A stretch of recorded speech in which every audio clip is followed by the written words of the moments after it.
Hello, everyone, and welcome back to another Bigger Bite. That's right, I'm back. We're here. We're back.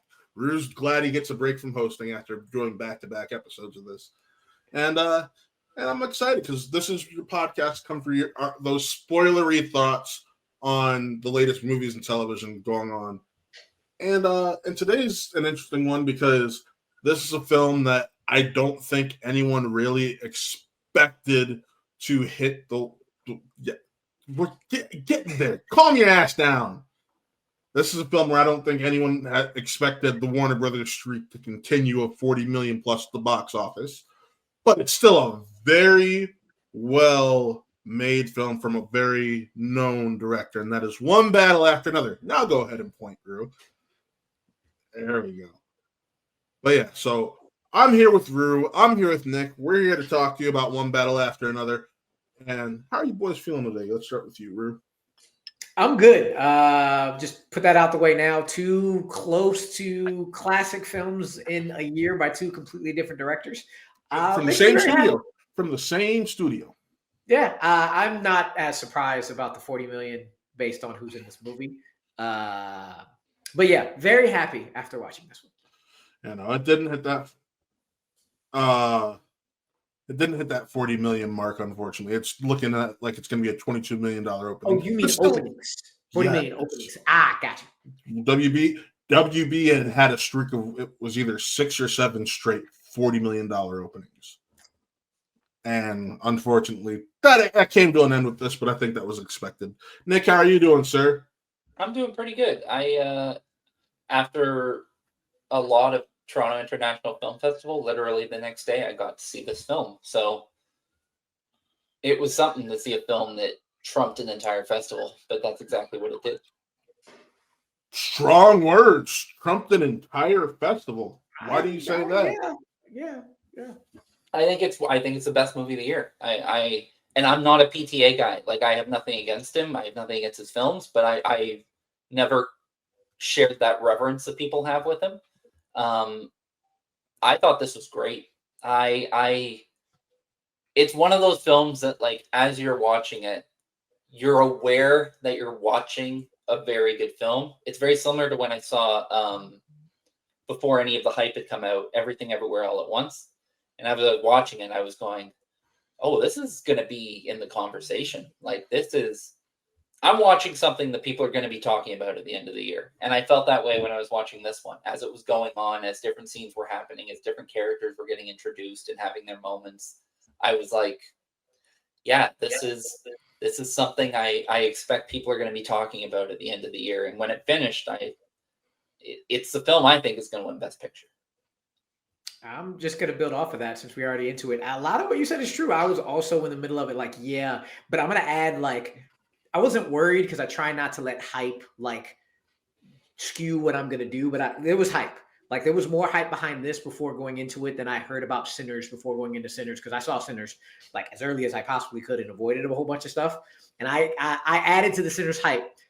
I heard a lot of hype before going into this. I'm like, let me not skew my view, but also I hope it lives up. It did. It's Sinners and this are 1 and 2 for me for the year, for sure. And I haven't decided which is 1 and which is 2, though my gut still says Sinners just off of preference, because I'm also not a PTA fan very much. I will say that's based off of interests and not necessarily like seeing all of his filmography. What I have seen, it's okay.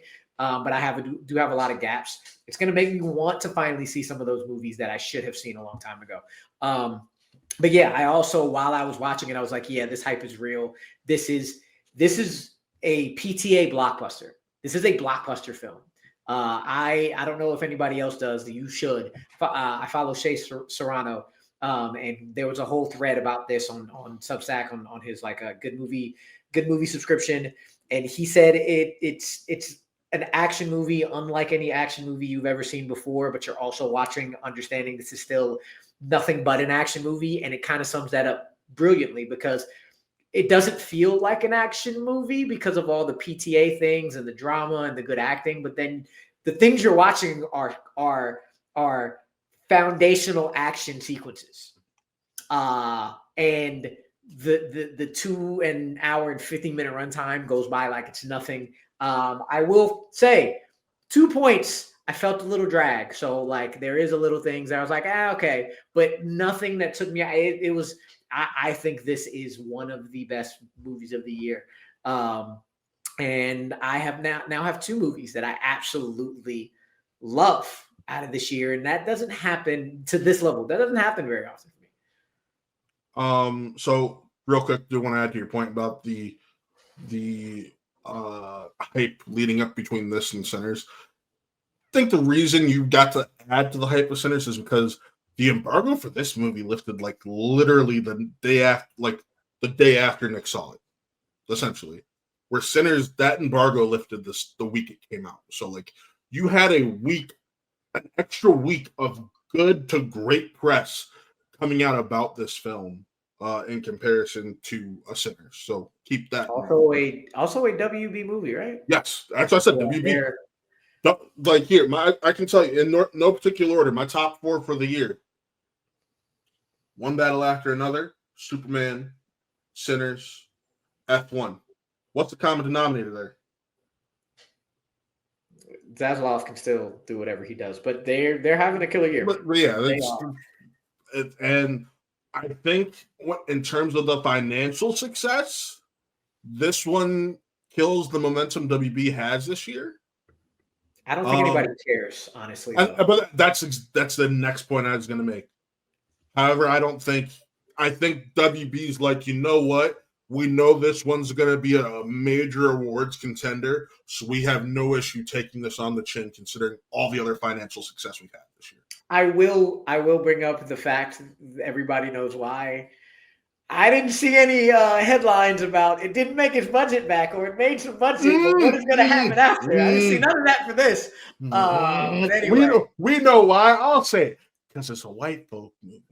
Yeah. It's very black, too. It's been very black. It is very black. Too, actually. But it is a lot blacker than a lot of films we got in this year. But it was sold as a white folk movie. But this movie is great, and I very much enjoyed it, and I am going to fall in love if Sinners and One Battle After Another are going to be like the top 1-2 Oscar talk, even if it's not nominations, or one gets a lot more and Sinners just gets a few, but the conversation's going to be there. Let's just say award season, because it's more than just the Oscars. Granted, we look at Oscars but award season in general, it's both of those films will probably have a lot of love. Fact of the matter is, I will say this up top, and I talked to the guys with this. I have somewhat incomplete thoughts on this, just because of what my theater experience for it was. I do battle with ADHD, and some stuff was going on that pulled me out. So there's parts that are fuzzier than others for me, but I did absolutely love this film. Chase Infiniti was fantastic. Like one of those great welcome to the big scene, the big time moments. I'm like, she's great, like absolutely great. Leo is Leo. Benecio Del Toro is so fun. And I said this when I saw Caught Stealing, but this is like the last kind of film you expect to see from PTA, just like Caught Stealing was kind of the last kind of film you expected to see from Aronofsky, both being crime thrillers that you just didn't really see coming from them. I will say, just because you were running it down, I think there's 2 other notable cast members that didn't get mentioned there. Sean Penn, which is obviously the one that's getting a lot of buzz, and even though she's not in as much of the film as Teyana Taylor, yes, you would hope, Teyana Taylor is great for what she has to do in this movie. I'm not going to deny that. I think it was going to be an ensemble I loved as much as Sinners. There's a lot of parallels between these 2 movies, as though they're 2 different ones. This ensemble might top Sinners ensemble. Again, it's right there. I disagree with that one. I don't, because like both, I think for me, One Battle After Another either has just as many or more actors, just numbers wise, in it, that no matter how big or small their screen time is, they killed absolutely everything, just like Sinners does. And I'm saying I didn't think there was going to be one that's going to top, that's going to be as high. Both of them are up there for me. The reason I say I disagree is because I feel like Sinners has more memorable ones. Like I could name you almost every single character in that Sinners ensemble. There are a couple, while performances are great, there are a couple in one battle after another ensemble where I'm just like, I think I remember their names. I'm not sure. But like Sinners, I can be like, oh no, there's Bo, there's Lil Lisa, there's Cornbread. You get my point. Like I can go back to those characters, no issue. Granted, that might be an effect to seeing the movie. Like you saw it all. I've seen it, yes. I'm going to say this. I think I'm going to be able to go back and remember the majority of this cast and the majority of these characters. I don't think there is one on screen that had like a significant role. Like I'm going to say Regina Hall, right? Deandra, her character. She played a significant role in this movie, even though she probably had the least amount of screen time out of all the build actresses. And she was phenomenal with her reactions and her screen time, and her screen presence and what she did. That scene in the bathroom where they're meeting and she convinces Willa to come with her, it's a phenomenal scene. And I think, again, every aspect of this film is on point. Every actor in this film does their job at a top tier level. And there's going to be, between both of those movies, a lot of nominations that are not going to happen because there's so many great ones between all the awards, for sure.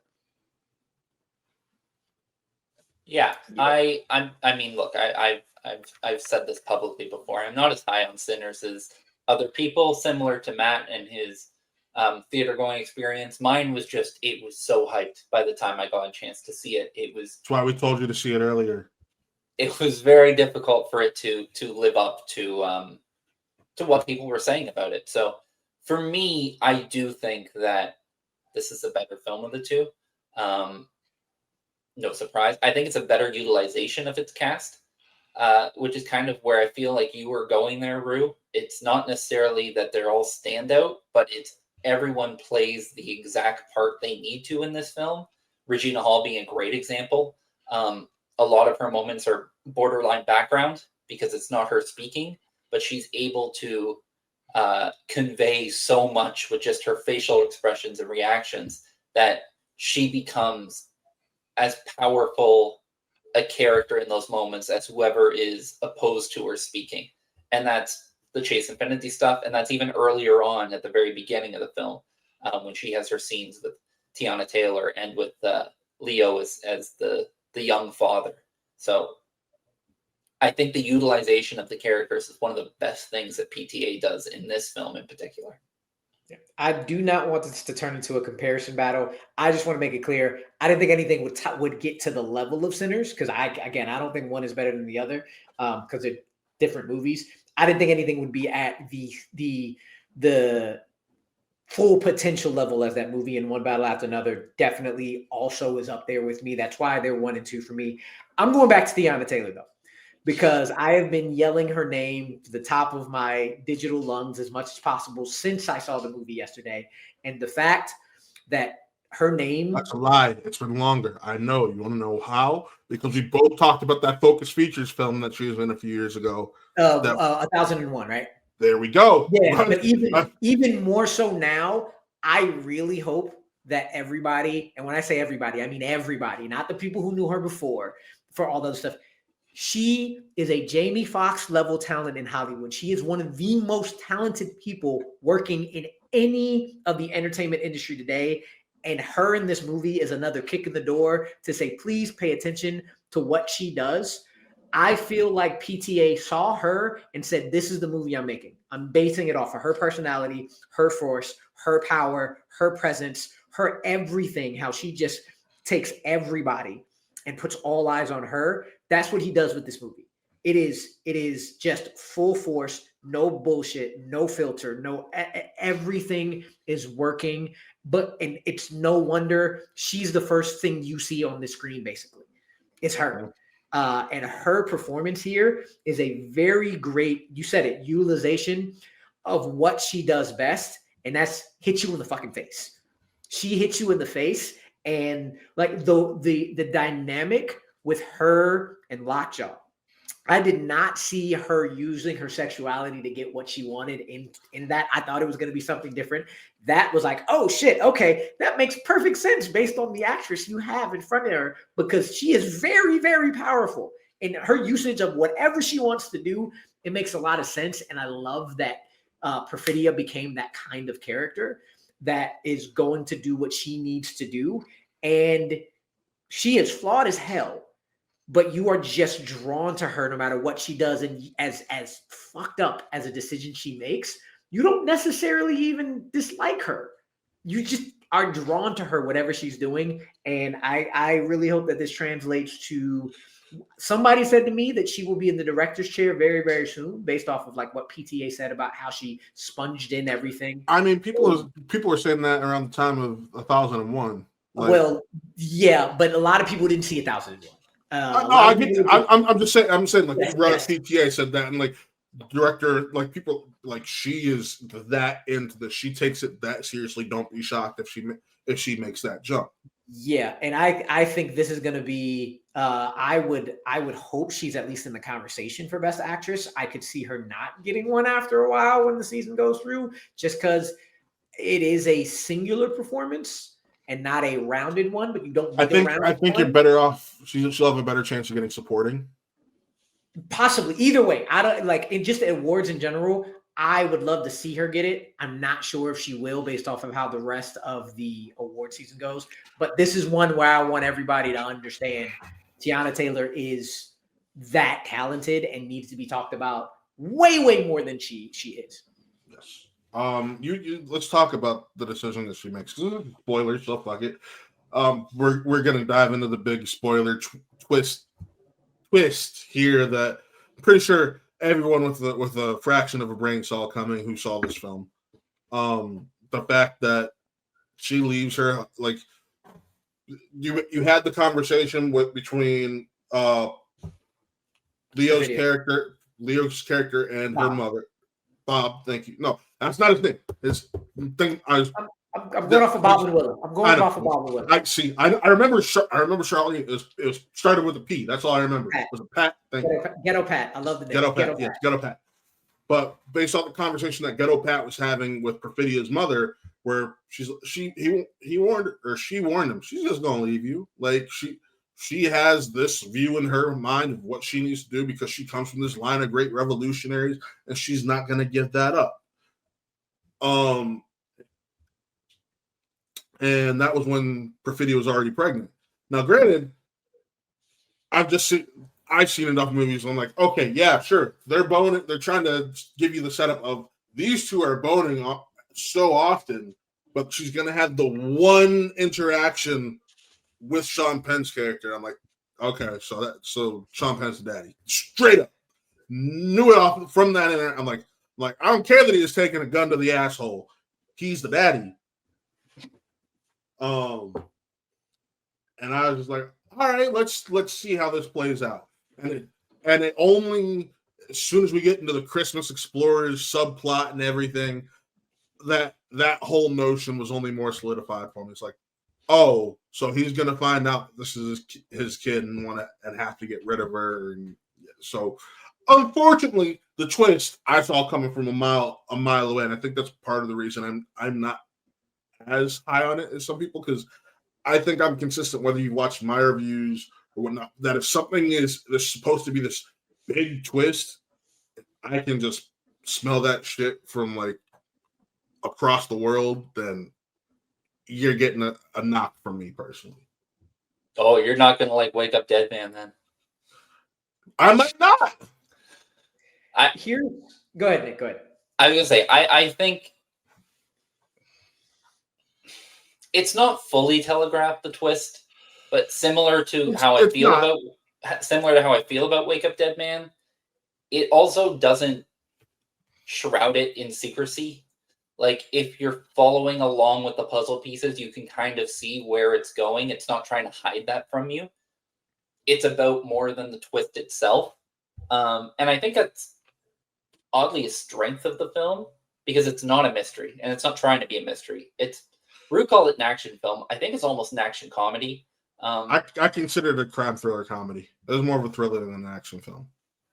I mean, it's got some pretty good action. It's got two of the best car chases I've seen in a long time. But see, those are things that crime. When you say it's a crime film, it's a subgenre of action. That's why I'm like, it's a crime thriller because it's got those moments of action, but it's not. When people think action, they're thinking nonstop explosions. I'm talking about most crime films don't have that level of parkour. Getting into the weeds, yeah, I still consider it like, again, it's an action film, but you don't consider it an action film. But then it has the shootouts, the car chases, the parkour, the foot chases. Like it's both. So like it has all of that in it, and it definitely the comedy. What I'll say about those decisions that Matt, you said it was kind of a knock. I'm similar to Nick, where it's not that I didn't see it coming. It's that it left a shadow of it left a little doubt in my head with, are they going to follow through with that? So like with Perfidia, I was like, with Perfidia, I low-key was like, I kind of saw her leaving, but I also wondered if she died, and I wonder if she got away, or I wonder, did she follow through with being a rat? And then when it said, oh, she left, I was like, yes, but there were multiple options I saw that like you could do it. And then the DNA scene. While the DNA scene was coming, I already said in my head, there's a high chance Lockjaw's the father, but there is a thought in me that says it might not be. And see, that's fair. That's true, but that's not how I thought. I'm like, at that point, from the meeting, from the meeting of the Christmas Explorers that were already in adventurers, but yes. Thank you. I thought it was either way. It's CAC, CAC, CAC. So okay. Adventures. Okay. But based off of that meeting where they're talking about the potential of them, I'm like, if we are seeing this meeting, it's not a potential. This is gonna I'm just saying that's where I got locked in on. That's a you thing, Matt. That's a you thing. I know, and that's precisely what I just said. I said, and I understand, but I'm saying for me, that was when I was like, okay, locked in. That is what I loved about it though is if they still had that scene, but they then decided to make it that he wasn't the father, and now it's a misunderstanding, a misunderstanding plot point, and they're still going after him, that would have made the movie just as interesting. And that's why I'm not denying that. And that's why I am like it.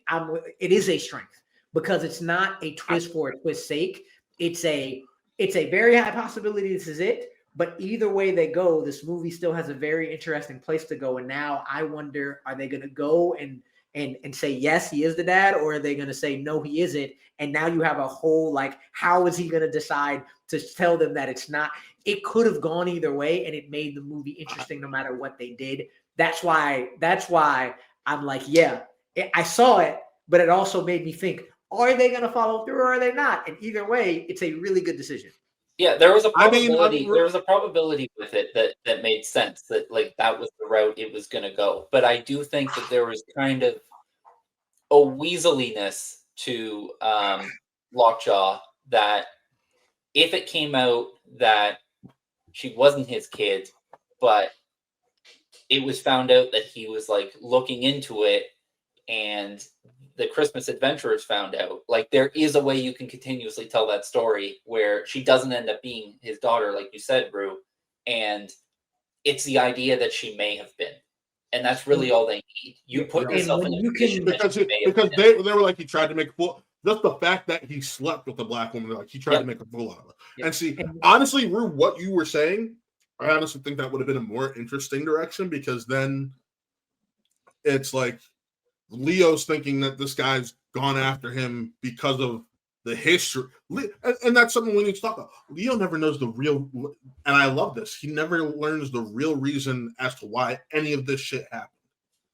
He never finds out that he's not the dad, and I love that decision too. I love that decision, because it's just like, she's like, it don't matter that he's not my biological father. This is the guy who raised me. He did all of this shit for me. Because think about it. When we first meet the adult or the teenager adult baby Charlene, aka Willa, she just thinks her dad is this paranoid stoner fuck who's got nothing going on, who's a drunk, and then all it takes is for this experience to happen, for you to even just in that final scene where you have them talking across the table, where she now has this understanding and respect for who he is and what he's done to take care of her.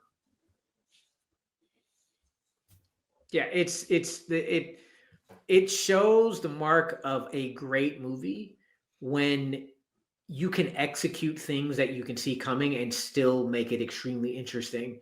That like tropes or things that are like pretty standard in some of these films and not make it feel like, oh, that's played out. No, this is a very good plot point that we've seen before, but the way you execute it is still just as interesting than something you don't see coming. And that's big ups to PTA with his direction. That's big ups to Johnny Greenwood with the fucking score. That's absolutely brilliant. It's that again, that and Sinners, everything about Sinners I love, one battle after another is also right there, and it's so damn good. It's so good. What you just said about the execution, I think part of the reason I did like the ending, how the execution of that was towards the end, was the fact that he because when he's like, oh, you are my we do have matching DNA now we're gonna have trouble. Instead of like doing it himself, he's like, no, I'm gonna drop her off with someone, and like the decisions that Sean Penn's character makes are like the exact opposite of what you see bad guys make in other films. Where like, no, I'm just gonna handle this myself, take care of it. Now this where he's like, I don't want to get my hands dirty. I'm gonna drop her. I'm gonna give her to the bounty hunter. The bounty hunter is gonna give her to these people, and they're gonna take care of it. That way, I don't have to do anything. Trying to abstain myself from having any involvement in it. That's something you don't normally see, and because of that, I felt like that made the ending for it a bit stronger. It was diverging expectations a bit after you've done this in my opinion, very predictable action. And I think a lot of the credit of that goes to Sean Penn, who gives his best performance in since Milk. Like, I think probably like he's been in things that he's been all right. Wasn't he the taxi driver in that one film that people praise? Yeah, but it didn't amount to anything. I know, but I'm just saying, like, so he's had at least something recent. He's done stuff, but like he hasn't shown that he can be Academy Award level Sean Penn, and I think he is in this film. Well, some people thought he was in Licorice Pizza, but I'd agree with you. Like, that walk alone, just from that to every physical tick to every again, I thought there was going to be. I saw his character in the trailers, and I thought he was going to be one way, and then from the first scene where Perfidia tells him to get up, and you're like, oh, this is where we're going. Okay, and he like just falls in to exactly what I also love about this film. And when I say it's like Teyana Taylor, no bullshit, PTA is also not sugarcoating what he thinks about the landscape of the world right now. And Sean Penn is the exact like picture of just despicable ass people who will lie and cheat and get off wherever they're getting off. And literally exactly. And him being able to like really embody that. And while you hate his character, you love his performance of this character. And it's from him to Benicio being by far one of the best supporting characters I've seen in a long time, with the humor coming in.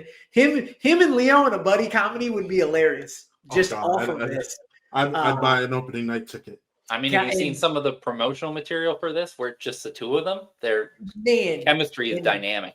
And like it goes to how characters or people like Lockjaw are so like locked into trying to save themselves. Another point I heard from somebody else, it was so damn great that he just missed the entire operation that said that Sensei Ignacio, I think his name is, or Sensei, was pulling under his nose because he was so focused on getting Bob, on getting Ghetto Pat, that he just was, it's all right. Ocean waves, man. Ocean waves. Let's go. And that whole sequence of just that entire operation he was running like clockwork while trying to get Leo out, and the perfect comedic timing he had there is again another him, Delroy doing the exact same thing in these movies where you're thinking they're comedic relief, but they're also best supporting actor nominations should be locked up, damn it. They really, really should, because they are the perfect amount of what they're supposed to be in these what could be really, really heavy films and have heavy aspects. It's beautiful to watch. It's a shame because I think Benicio is going to miss out on the awards because of Sean Penn. I mean, we've had two people nominated in the same category before.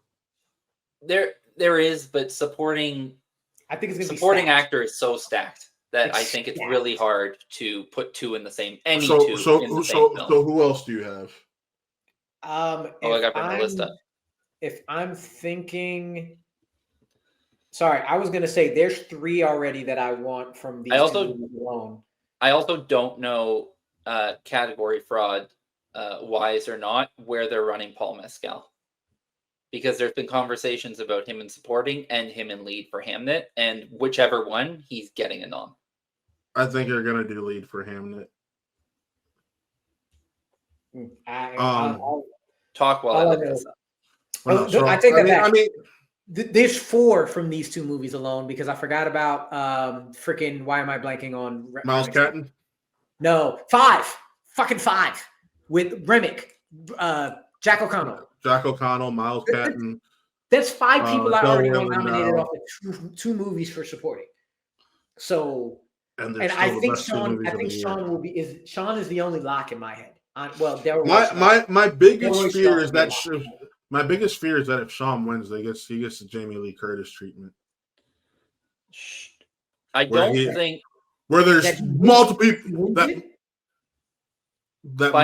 people that you could argue are more deserving. By all accounts, it sounds like the favorite would be Stellan Skarsgård in Sentimental Value, who gives a very good performance. And then the other one I would mention is Adam Sandler, Jay Kelly, which is getting very, very good reviews. And I think there is something to his miss for Uncut Gems getting of a payback. They fucked that one up. That is the one. That would be the one getting the Jamie Lee Curtis, because Sean Penn is deserving to win off of this role. But we haven't seen Jay Kelly, or at least I haven't. I would say pre-seeing it, Adam Sandler is the one that gets the Miss nomination. But anyway, yeah, it's just this like we said, every single performance in this movie is on point. Shout out to Wood Harris. You see Wood Harris in the film, and you know you're in for a fucking good time. Yeah, I was like, Wood Harris. I didn't see his name anywhere on this motherfucker, and I'm like, oh, he's probably getting capped early on. And damn right, that motherfucker got capped early. We didn't see it though, so anyway. Also, I don't know if it's going to happen, but I'll be on this bandwagon as I have been from the very moment. Jacob Elordi should get a Oscar nomination for Best Supporting Actor. I've heard he's got a good shot at getting Best Supporting for that. So Stack category. I do want to talk about that score as well. Johnny killed it with it's quirky and it's propulsive, and it is the perfect complement to Leo's. I also was actually very surprised by Leo's performance too, because I didn't know where it was going to be going off of the trailer, and it mirrored that score where I thought he was going to be. I didn't think he was going to be that bumbling after like the time jump, and he also played that amazingly. Yeah, I think that was. Before you went into the score, that was the one thing I was going to say. Is we've gone through everyone, and we've kind of neglected mentioning Leo. And Leo, I think is partly because you just expect a great performance from him. But his journey in this is really well done. That he is this kind of sad sack, doesn't believe in what he used to believe in anymore, just a lazy stoner. And then when Willa gets taken and that spark kind of lights in him again, and Benicio fuels that spark as well, it's weird to call it a comeback, but his comeback to his revolutionary ways, I think, is really well done. And where Teyana Taylor's character, I would say, is like a haunting presence throughout the entirety of the film. Like it matches basically what she's given early on in the film, that even though she's not there anymore, who she is as a character kind of permeates this entire film. Leo is the one that takes us on the arc, takes us on the journey. And a lesser performance, he would have just become comedy fodder, or he would have just become someone that it's kind of easy not to root for and to feel bad for Willa in this case, that this is the man that you're stuck with. And it could have become a film where it's about poor father figures. But Leo always has a humanity from the very beginning of this film all the way until the end, that even when he's a fuck up, he is one that you can still root for, and he is one that never loses humanity. And I think that's a really, really good job by him, and it's why I expect him to be in the Oscar conversation as well when we're talking lead actors. Yeah, no, understandable. I would definitely hope so. I will bring this up as the nittiest of picks, just so we're not all. I think there were two parts of the film that I was like, okay, you're dragging. And one of them was the comedy bit with the dude on the phone and the what time is it? When he was on the couch, there was a small part of me that was like, all right, it's going a little too long, but it's still hilarious as shit. That would be the part where a lesser actor would make that stand out so much more as a, okay, dude, I don't like you anymore. And even though I was feeling it slightly, he is so good in that part, and that bit is so well written that even though I was like, all right, we're dragging a little bit more, I still was laughing my ass off at it. Can I offer you a counterpoint real quick to that? It felt more so dragging because we had seen it for months and months and months whenever you go to a film and saw the one battle at a time trailer. Because there was like this, one battle after another. Yeah, but sorry, I should be looking at next at. But no, my point is like, but we saw that trailer for months and saw that bit for months. I will say personally for me, no, just because I go to the theater 30 minutes after the time to skip trailers. And I had not seen that part. That was the very first time I had seen that part. That was in the first trailer that they gave us. Like I said, I did not pay attention because I knew I was going to go see it based off the fact that Teyana and Regina Hall were in it. So I avoided all of that. So like for others, yeah. I will say when Benicio chimes in, it's 8:15. Perfect little stinger there. It's brilliant, man. It's hilarious. But here's the question I have for you two. My other one: how did you feel about the ending? Because I love the ending. I love it. But it was also the other part where I felt this film was such just a powder keg of energy. It felt like a soft landing that didn't fit. But as I think about it, I was like, of course, this is what it is, because it's an epilogue to what's happening. Yeah. That was the other part where I was like, that was a slightly softer landing that I expected. That when I think about it, it's great. But also, if I have to think about something, I was like, that was a little bit slightly off.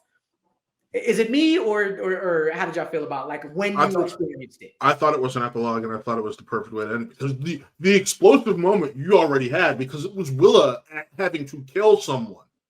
Because in that moment, she took what she was told all of her life, and she had that device, and she's like, what she said the passcode that she needed to, and he didn't respond. She said it again, he didn't respond, and she saw that he was going for his gun, so she's just like, you know what, fuck it, pop, pop, pop. Like, and then her dad comes, and what's the first thing she does is ask for the damn passcode. So that was the explosive moment for me. So that moment you're talking about that feels like an epilogue. It was an epilogue to me, because that is where the story ends, and you're getting an epilogue of her getting this somewhat bit of closure with her mother and getting to see that she now has a loving relationship for her father before going off and doing what they did before her. Yeah, it was a very PTA feeling ending for the epilogue, because I think that car, we'll call it the car scene. I don't want to call it a car chase, but the car scene where you're beautifully shot, one of the best scenes of the year, where the car is going up and down the roads and you're getting Ocean waves, man. Ocean waves. You're getting Leo on his way to Willa, and it's like being on a roller coaster. And that entire time that his car is driving down, is you going up, up, up, up. And then when Leo gets out of the car and she's asking him the number, that is basically the drop and end of the coaster. And the ending you're talking about, the epilogue thing, is like the aftermath of the coaster, the living life after the amusement park is. As weird as that metaphor is. So I think it works for within the story it's trying to tell, because it separates itself from the rest of the story. Yes. If it just went into that without, the break, the breather, maybe it would have felt more out of place. But if this film was told in chapters, that would be its own chapter. Yeah.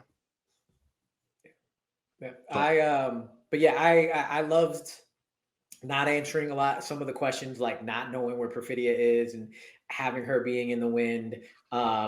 Small but similar, not giving us subtitles when the Spanish are speaking. Beautiful, love that. Beautiful touch. Because those conversations aren't for us, they're for them. We appreciate that. Again, small thing, not fully seeing what happened to Wood Harris's character, not knowing what happened to Deandra and Regina Hall's character after she's taken off. Just a lot of everything is on point here. Everything is on point, and even those two little bits that I felt like even they make sense. And again, this is making me want to go and see those other PTA films I should see and say maybe I will enjoy a little bit more of what I've seen. I'm an Inherent Vice lover personally, but I know that one is divisive. Not to get too far off track with the with one battle after another, but which are the films that you've seen, Ru? I have seen Phantom Thread, which whatever. I did see There Will Be Blood once, but I kind of got in and out because it was when I was younger, and I'm not the biggest pure crime person. Like Goodfellas, Godfather, big crime epics, I wasn't a fan of as a kid, so I wasn't really into it. I need to see that again. I still consider that a gap. I need to see Boogie Nights because I need to see Boogie Nights. Those are the two that are in my head that I'm probably. And The Master, I didn't give a shit about. I've actually only seen UFC Punch Drunk Love too, Ru. I do have to. I've heard I have to see that as well. I've seen part of Punch Drunk Love. I never got to finish it. Started watching it late one night when I was younger, and I never just got around to finishing it. As you know, what happens when you're watching movies late at night. I've seen to completion, One Battle After Another, Licorice Pizza, Inherent Vice, and I was too young to really watch There Will Be Blood, and I've never seen Magnolia. And I've been told to watch Boogie Nights, but that's something I'm going to have to be in a mood to actually give it a chance. So I haven't touched it yet. But I still what I have seen, I've enjoyed. I love Inherent Vice. I love Licorice Pizza. I love this. And that's the thing. I understand people who think he is a beloved director. It's not like he has a lot of misses. It's not like he really has any misses I can think of off the top of my head. But this is very clearly my favorite. Some people would argue The Master. Some people would argue Inherent Vice. I think it's more lesser than a miss. Just lesser of their filmography. No, I agree. I'm just saying I know some people would argue that those just aren't good.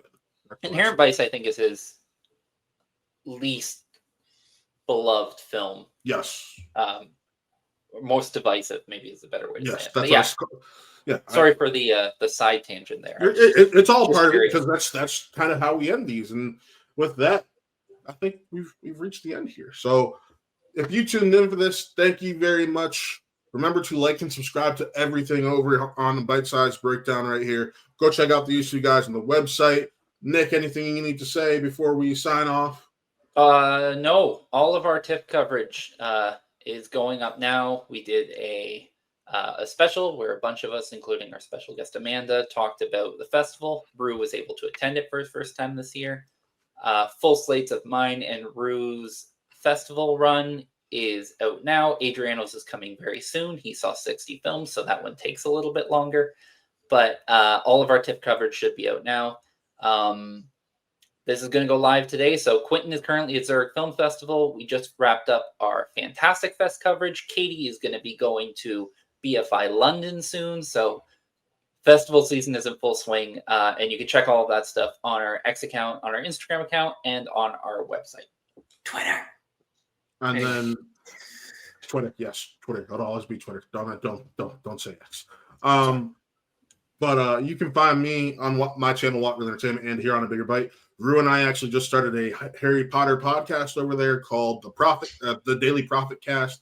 It's going to be once a month is our goal. First episode was last Sunday, so you can go check that out, where we talked about just the general news that we've seen from the HBO show, the castings, the set leaks, all that. So go ahead, check that out. It's a pretty fun time. Next I'm episode. very disappointed you didn't call it the Harry Podcast. Nah. Couldn't do that. Like But yeah, so go check that out. And with that, folks, signing off. I'm Matt, that's Rue, and that is Nick. And this was another Bigger Bite. We'll see you next time.